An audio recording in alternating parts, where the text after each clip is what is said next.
Ooh!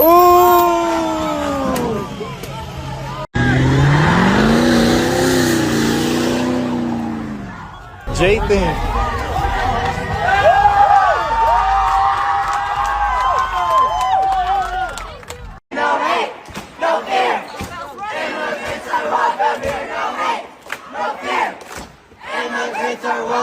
The blithering idiots in that clip, they are not deacons at Woke United Methodist. They are not doofus college professors who have dedicated their careers to indoctrinating the next generation.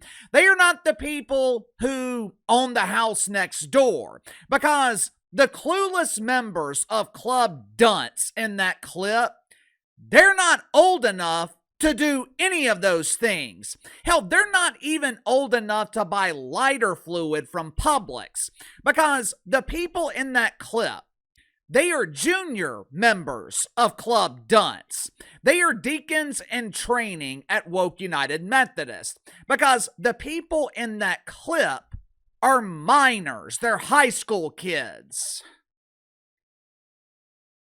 You know, when I was in high school, the last thing on my mind was defending the rights of Somalian immigrants to swindle the country out of billions of dollars. When I was in high school, our biggest worry was who was buying our beer this weekend, whose parents are going out of town. Friday afternoon, we weren't invading retail stores, holding up professionally made signs out of protest. We were standing outside of the liquor store looking for a mark that was willing to contribute to the delinquency of a minor. When I was in high school, we were worried about things like gas money. We talked about girls. We fantasized about the young new teacher. We did things that the mainstream media today would describe as toxic masculinity. Let me tell you how easy we had it back then. I started high school in the fall of 1999, the year many believe was the last great year in this country. The 90s were just a magical time. But anyway, my ninth grade history teacher, he was constantly complaining about gas prices. He had this old car that he claimed was a classic, which was partially right. It definitely was a classic, but it was a classic piece of shit. On Sunday afternoons, my history teacher, he liked to take his 1960s Dodge Dart out for a joyride. But in the year of our Lord 1999, going into the year 2000, he could no longer take his Dodge Dart for Sunday afternoon joyrides. I'm telling you kids, this ain't right. My salary remains the same, but gas keeps going up, up, up. No more peaceful drives down country roads for me. Instead of taking my car, now I have to take my bike because I can't afford the fuel.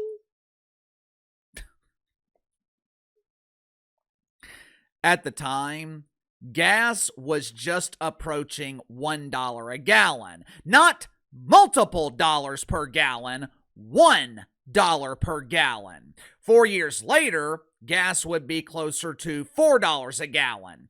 That is how good we had it in 1999 going into 2000. Times were so good, teachers were complaining about gas costing $1 a gallon. In the last 25, 26 years, something has changed. I don't think the kids have changed. From a biological perspective, high school boys are still interested in the same things that they were interested in when I was in high school.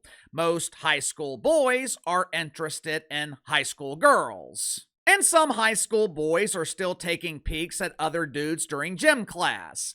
Biologically, kids really haven't changed. But mentally, they have.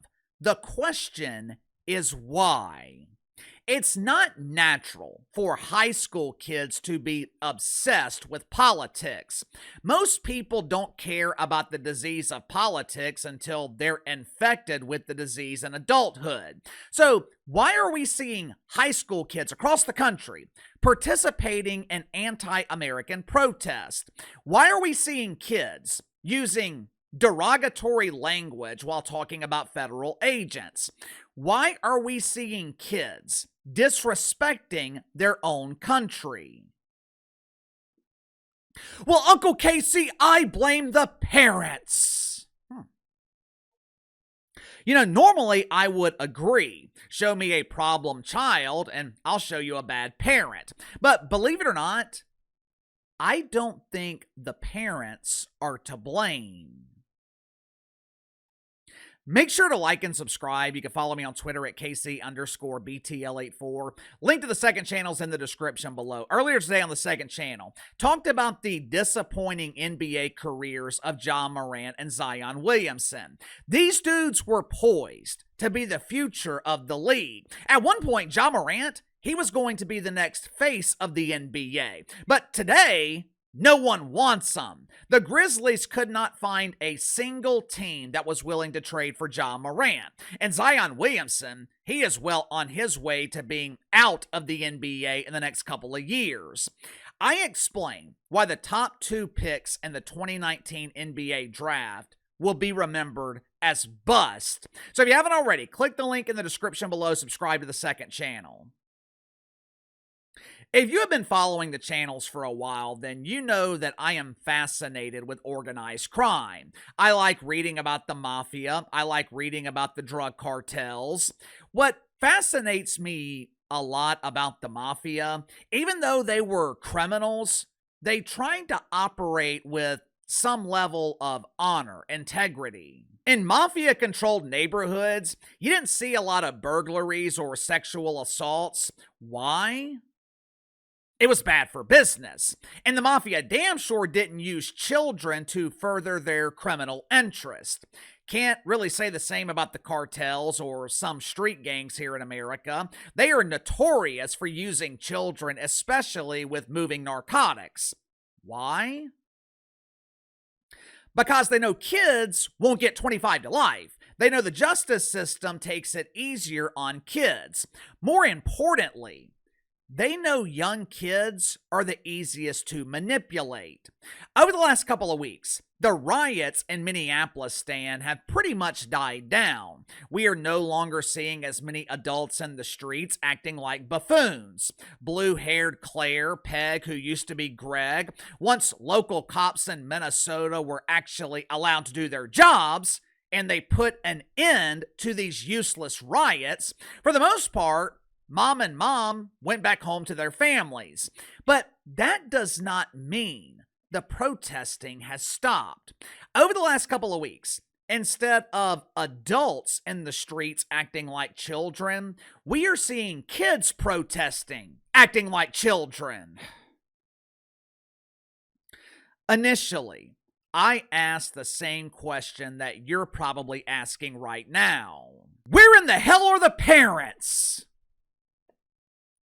My daughter wouldn't even waste her time calling me asking if she could attend some anti-American protest, because she already knows the answer would be, you're grounded. But that's assuming the school requires high school students to ask for parental permission before protesting.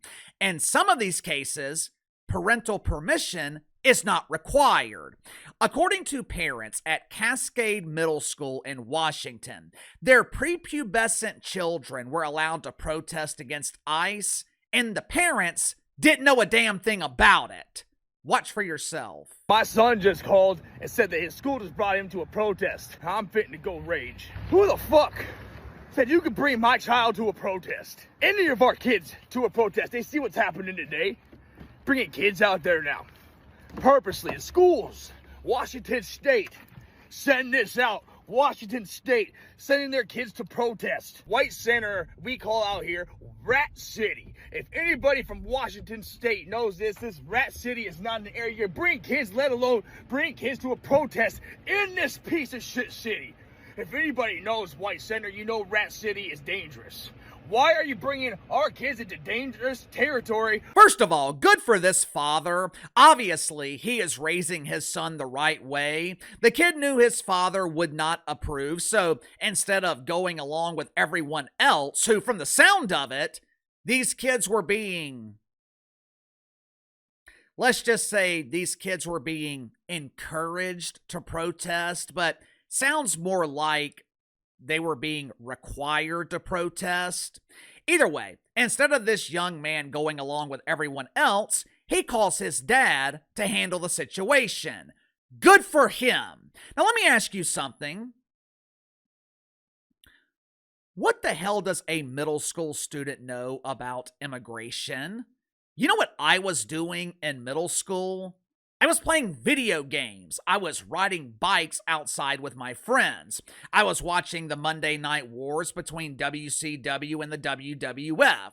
When I was in 7th grade, I didn't know what immigration was. If you ask me about ice, I tell you it was used to keep my water cold. These kids, they are not being indoctrinated by their parents. These kids are being indoctrinated by their teachers, their principals, people they're supposed to look up to, people they're supposed to trust. More specifically, kids are being indoctrinated by the teachers' unions. And just like criminal organizations, there is a reason they're indoctrinating children. They know they're the easiest to manipulate. It is damn near impossible to convince an adult to give up his right to own a gun. It's damn near impossible to convince an adult to give up his freedom. But kids